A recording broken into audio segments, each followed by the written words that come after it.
মাদারীপুরের এই গরুর নাম প্রিন্স মামুন। বড় হয়েছে দেশি সবুজ ঘাস খেয়ে। প্রিন্স মামুন নামের এই গরুটি দেখতে যেমন সুন্দর তেমন নম্র ভদ্র বটে। শখ করে আমার গরুটির নাম দেওয়া হয়েছে প্রিন্স। প্রিন্স মানে রাজপুত্র, আর পূর্ণ নাম হচ্ছে আমার গরু প্রিন্স মামুন।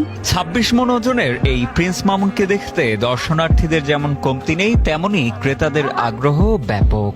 স্থানীয়দের দাবি প্রিন্স মামুনই জেলার সবচেয়ে বড় গরু। এই গরুটি খুব ভালো ও খুব বড়। আমার জানা মতে মাদারীপুর জেলার বিভিন্ন এলাকায় ঘুরছি, কিন্তু এত বড় গরু আমি দেখিনি।